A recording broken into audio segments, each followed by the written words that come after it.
Assalamualaikum warahmatullahi wabarakatuh. Perkenalkan, nama saya Ningsi, Prodi Pendidikan Agama Islam, kelas PAI 2B semester 2. Di sini saya akan membuat video untuk memenuhi tugas dari dosen pembimbing Asma Rayumarni.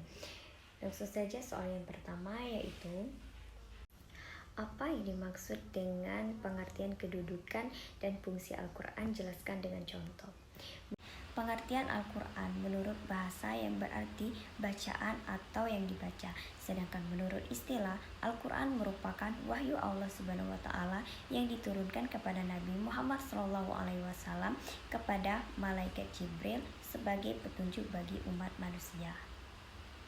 Menurut Imam Syafi'i, kedudukan Al-Quran sebagai sumber hukum Islam adalah menepati yang pertama dan yang paling pokok.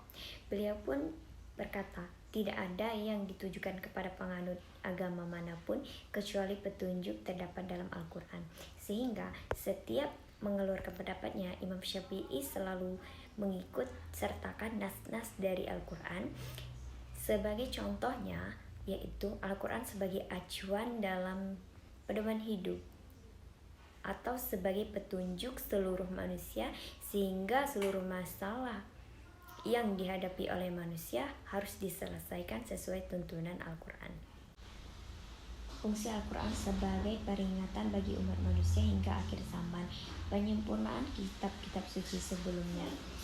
Sebagaimana firman Allah Subhanahu wa Ta'ala, kami tidak menurunkan Al-Quran ini kepadamu agar kamu menjadi susah, tetapi sebagai peringatan bagi orang yang takut kepada Allah Subhanahu wa Ta'ala. Al-Quran surat Taha 2 ayat 2-3.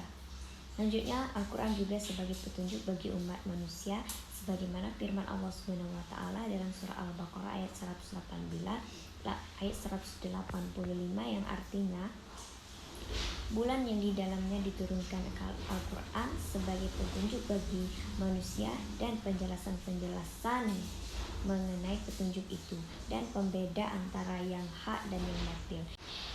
Sebagai contohnya, Al-Quran berfungsi sebagai penyempurna kitab-kitab suci sebelumnya. Fungsi ini hadir karena Al-Quran adalah kitab suci terakhir yang diturunkan oleh Allah Subhanahu wa Ta'ala kepada Rasul dan Nabi-Nya. Sebagai kitab suci terakhir, Al-Quran membawa tugas penyempurnaan kitab-kitab suci terdahulu. Selanjutnya yaitu nomor 2, bagaimana hubungan antara sejarah, proses pewahyuan, dan perhimpunan Al-Quran? Jelaskan dan berikan contoh. Sebagai sejarah Al-Quran, dimulai ketika Nabi Muhammad menerima wahyu dari Allah Subhanahu wa Ta'ala melalui perantara malaikat Jibril. Disebabkan oleh Nabi Muhammad mengemban ajaran sunnah sebagai agen sejarah dan Tuhan berada di balik sejarah manusia. Maka terdapat kemungkinan sejarah Al-Quran dimulai dari sebelum kehadiran Muhammad sebagai Nabi Muhammad SAW menerima wahyu pertama kali pada usia 40 tahun dan meninggal pada usia 63 tahun. Perhimpunan Al-Quran dalam sejarahnya berlangsung selama 3 periode. Yang pertama yaitu pada masa Rasulullah SAW, yang kedua pada masa Khalifah Abu Bakar As-Siddiq, yang ketiga yaitu pada masa Khalifah Utsman bin Affan. Metode ini memiliki ciri-ciri sendiri. Metode ini memiliki ciri-ciri sendiri. Periode ini ditandai dengan penghafalan dan penafsiran Al-Quran. Selanjutnya yaitu nomor 3, bagaimana saudara meyakini kemukjizatan Al-Quran? Jelaskan dengan contoh. Menurut saya, dengan adanya tanda-tanda yang ada di Nabi, yaitu keajaiban yang sukar dijangkau oleh kemampuan akal manusia. Sebagai contohnya yaitu Nabi Musa alaihissalam membelah laut dengan pukulan tongkatnya.